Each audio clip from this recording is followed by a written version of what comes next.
Welcome everybody. Today we're ranking the difficulty of all Act 3 bosses from the easiest to the most difficult. This is obviously Plasma Fight Zango. Have fun watching this battle while we explain the rules.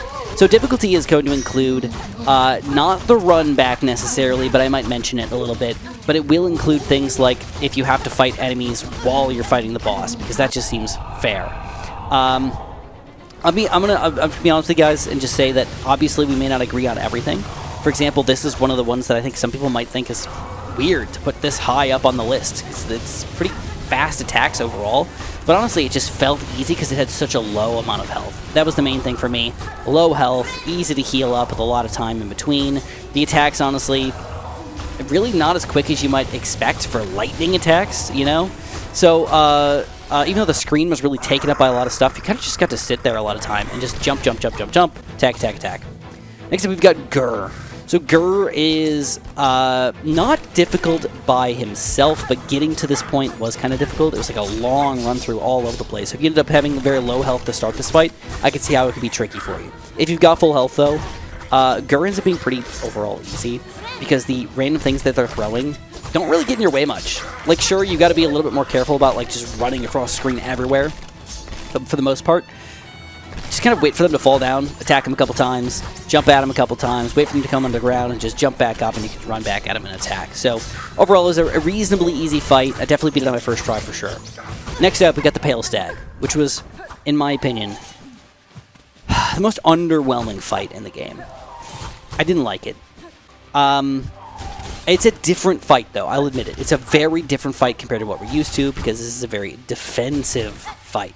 You're supposed to dodge, dodge, dodge, dodge, dodge, dodge, and then get attack off, and then dodge, dodge, dodge some more. But sometimes you just can't even dodge. It was just like, oh my god, this is freaking impossible to dodge. Like, how do you do it? And they hurt you 2 health per. And if you had to run back to this thing, it's a very, very difficult run back in the dream world. So,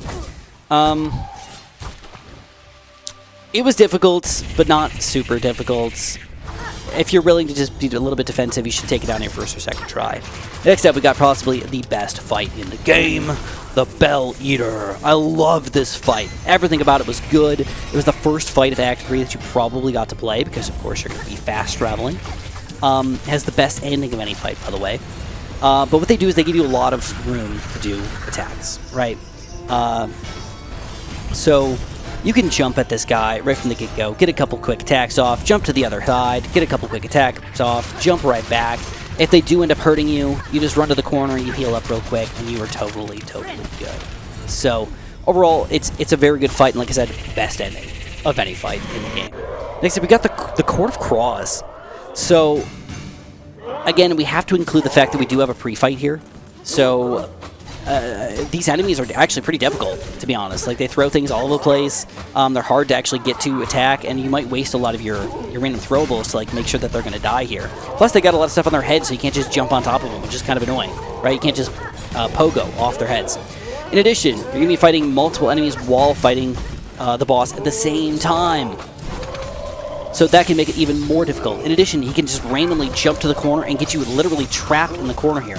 So it was a mediumly difficult fight overall, but because you got a lot of time to just smack this guy while he's on the ground here, it made it a little easier just to smack him down, take him down very, very quickly. Next up, we got the Lost Garment. So this was the first, like, void fight that you're probably going to end up fighting, so you're going to have to learn how to do void attacks, or dodge void attacks, rather. And once you learn how to dodge those void attacks, you're like, oh, this was actually a lot simpler than I would have imagined here. But still, doing double damage, a lot of fast attacks here, back and forth. Not really sure what he's going to attack with. Forward attacks, upward attacks, bouncing around. He's just going to launch some crap across the screen. Made it a little bit tricky to actually take this guy down on your first try, that's for sure. But he can eventually go down. Watcher at the Edge is easy to cheese, but he himself only has a couple real moves, but they're really good. He has a big jump attack with a slice. He's got a triple attack. He's got some dodges here and there. You might not know exactly what he's going to come out with at any single time. And if you try to get to the other side of him like you normally would in a lot of battles, he just switches his attack and slices you. So you got to get used to some of his moves. Once you do, you can cheese the crap out of him, wait for him to jump up, go in to get a couple attacks off, use road spikes or whatever, and you're going to be totally fine. Still, though, getting used to him was a little bit of work, and that made him somewhat difficult, like mediumly difficult for me. That's why he's still ending up at the middle of this list. The Pinstress. I liked her. I liked this fight. It felt very good. I felt like she was very defensive, which is weird for a lot of battles. Normally, they just kind of stand there and they just let you hurt them. She does not. As soon as you start to attack her, she's teleporting away.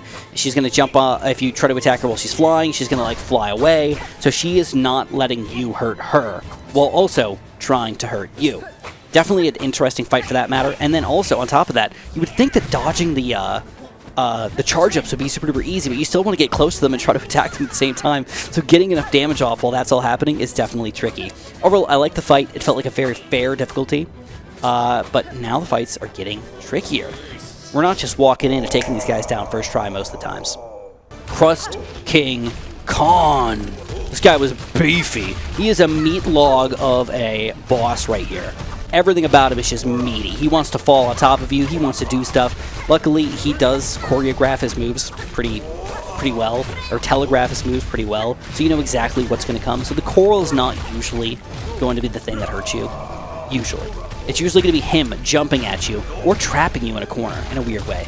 So if you can, though, get to a corner, just heal up, hit him enough where you can just heal up again and again and again, and you're going to be totally fine. He's still pretty strong, though, overall, and a little bit difficult to get used to because, again, every single shot is going to be that double damage. Nihilith.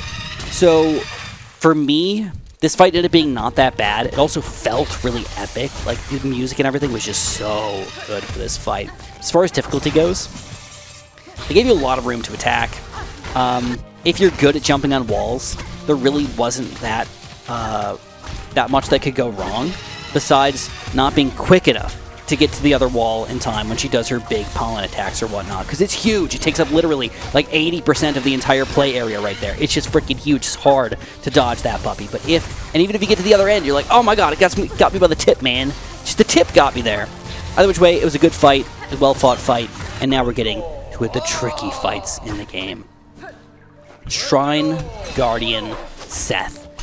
He had so many moves. So many varieties of moves. He had the bounce attack. He had the double attack swirl.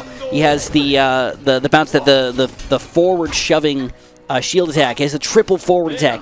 Everything he's got, and the ground pound with the fire. Every single thing he's got can hurt you, just here and there and everywhere. And then he doesn't give you a lot of time to attack either. You know, even if you get an attack or two off, you're risking every single time you go close to him. In addition, when you knock him down, everybody always can get hurt while they're knocked down. Not Seth. He doesn't allow it. And of course, healing it can be tricky too, because he teleports all over the map. So he's a tough fight. The Clover Dancers. If you guys like the Cogwork Dancers, this is like that. Just a smidge more difficult. Not too crazy. But the run back's a little bit worse in my opinion because you're going through the dream state and everything, so it is what it is. They do have a new move here which allows them to do a big tornado across the entirety of the map here. So if you're not used to this thing, it can definitely hurt you and hurt you bad. But once you get used to just jumping over it, it's a lot easier. I liked the fight a lot. I felt like it was a very fair difficulty, but once you get to the second half, when they start doing off-kilter attacks, it gets just that much more ridiculous. You're like, oh my god, I can't do what I want to do at the same time that they're doing crap. And you might even have to parry off of them sometimes. Anyways, very good fight. But now, the top 3 fights of the game. Scarsinger Carmelita was a good fight. It felt like I was truly dancing with her. This was a dance fight. All right, this is a dance battle, and I'll be honest, I didn't win my first dance battle. It took me some tries. It took me to learn her moves.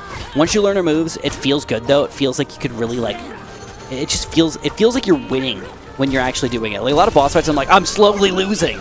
No, you feel like you learn to win against her. So the difficulty though is pretty hard. She's got a lot of moves. She's got a lot of attacks. Once she gets to her second fight, she's just that much second phase. She's just that much faster and that much more aggressive. And it can be difficult to keep up with all that. Moving on, the best entrance in the entirety of the game. Possibly. Tormented Trobio. The reason why this guy's number 2 in the entirety of the boss battle fights is because he's got too many things going on, and it's really difficult to see what the heck is going on. So these purple sparkles are actually real explosions here. At first, I didn't even know it was hurting me, but he's got things coming out of the ground, he's got tornadoes happening, he's got random flamey flares happening at the same time. You also got to dodge him himself. You've got tornadoes that bring fireworks with them on top of it. He can just tornado multiple times in a row, create tons of explosions literally everywhere. Healing is not super duper duper hard, but can be a little tricky sometimes. But overall, he's a difficult fight. But then, we get to the most difficult fight in the entirety of the game. Fair enough, Lost Lace. I'll admit that I fought her for over an hour before I ended up taking her down. This was a great last boss battle fight. It felt weird that she was tiny, but it felt right that she was tiny, that you really were fighting another swordsman. And again, you were just dancing around with another swordsman just your size. So, I liked it overall. I liked the fight. I felt like it was fair. It was difficult, though, but once you get used to it, it becomes that much easier. And eventually, you can take them down until you realize that was just the first part of the fight. And you're like, oh, crap, I got a second part to go through. She gets faster. She gets more aggressive. She gets more moves. She has random black waves coming out. The healing is going to be that much more difficult. But it's a very, very well-rounded fight. Even in the end here, you can do a like, don't get hurt at all kind of situation instead of slowly dying if you do it well. If you guys enjoyed, press the like button, subscribe, and have a super duper delicious day.